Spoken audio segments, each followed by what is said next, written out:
гэр хорооллын айлууд нэгдсэн халаалт бохин шугамд холбогдвол ямар вэ? Мянган айлын яндангаар хорт удаа гарахгүй гэрээхээ ханнаас хэрэглээнийхээ усыг авбал ямар вэ? Хэрвээ тийм болвол гэр хорооллын газар үнэт орж иргэд түүнийг барьцаалж амны орон сууц барьснаар ажилтай, орлоготой, ая тухтай амьдрал бий болно. Хэрвээ бидний энэ санаа таны сонирхлыг татаж байвал гэр хорооллыг дэд бүтцчүүдэн эко хороол болгон өөрчлөх мастер төлөвлөгөөг бид танд санал болгож байна. Эрдэнтийн хөгжлийн хэмнэлд юу саадуулж байна вэ? Агаар, хөрс, цэвэр усны бохирдол, хог хаягдал, төлөвлөлтгүй гэр хороолол энэ бүх асуудлыг цэгцлэх шаардлага эрдэнтчүүд та бидний өмнө тулгараад байгаа билээ.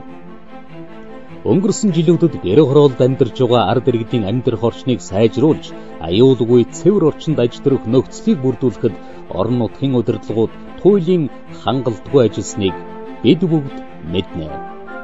Өнөөдөр гэр хорооллын иргэд үндэсний усны хэрэглээг эхлээд хүний худагнаас автосистернд, дараа нь түгээх худагнд, дараа нь зөөврийн савнд, хамгийн сүүлд данх савнд юулж савлаж байж үндэсний хэрэгцээнд хэрэглэж байна. Энэ олон шат дамжлага, эрүүл, аюулгүй амьдрал мөн гэж үү?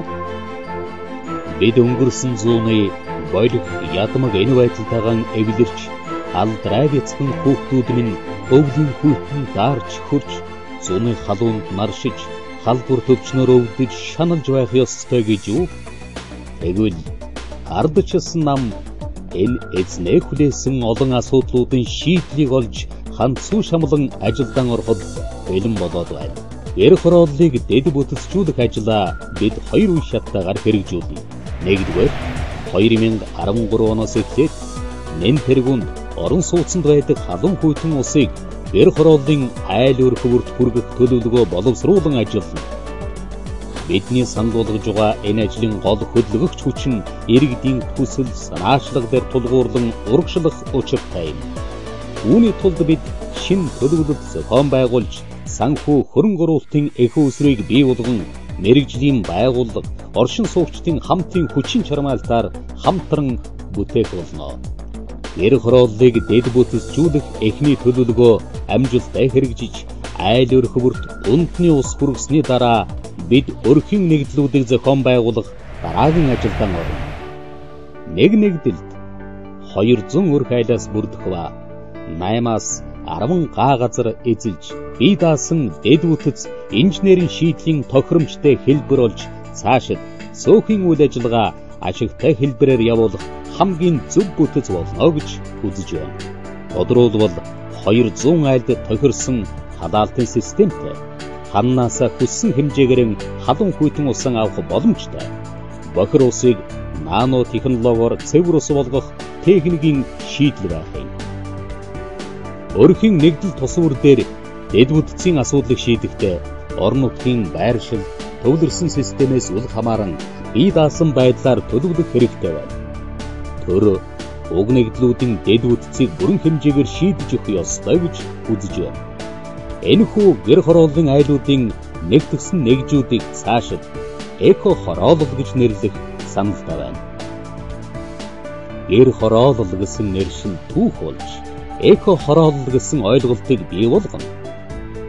4 жилийн хугацаанд эко хорооллыг үе шаттайгаар бий болгож тулмаар тэднийг нэгдсэн төвлөрсөн системд холбох ажил эхэлнэ.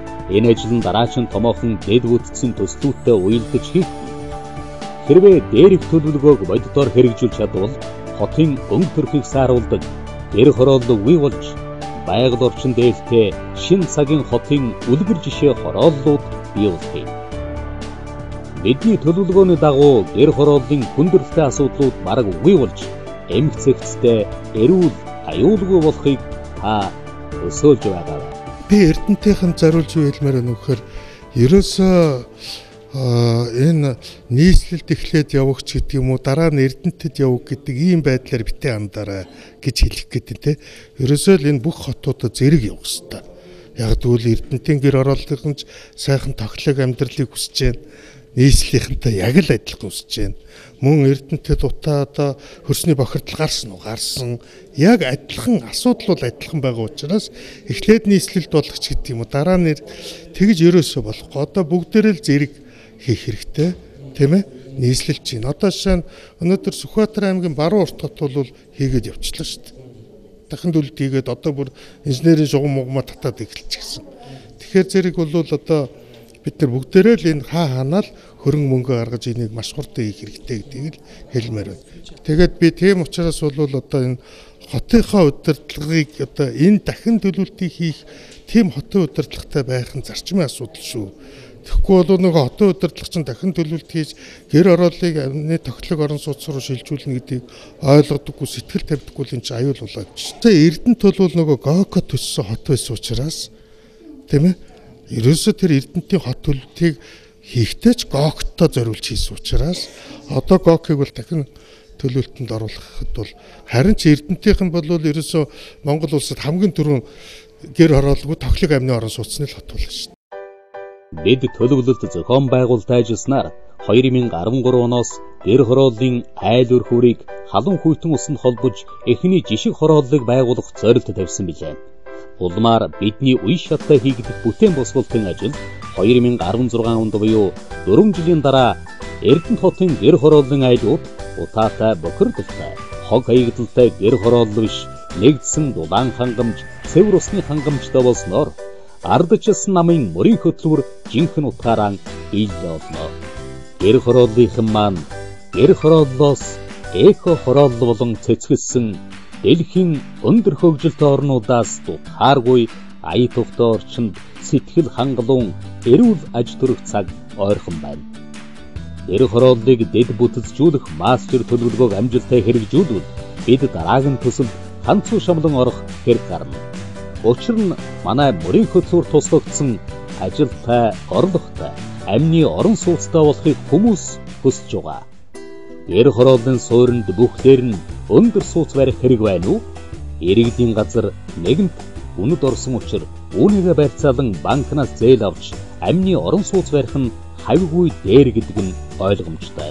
Бид нийслэл Улаанбаатар хот болон Сүхбаатар аймагт амжилттай хэрэгжиж байгаа гэр хорооллыг дэд бүтцжүүлэх ажлын дадлаг туршлага тулгуурлаг Монгол улсдаа үлгэр жишээ эко хороолол бүтээн босгох төлөвлөгөөгөө иргэн танд товчлон танилцууллаа. Бидний мөрийн хөтлөөр тусгагдсан гэр хорооллыг дэд бүтцжүүлэх ажилтай, орлоготой, амны орон сууцтай сайхан амьдрах хөтлөврийг дэмжинэ гэдэгт итгэж байна.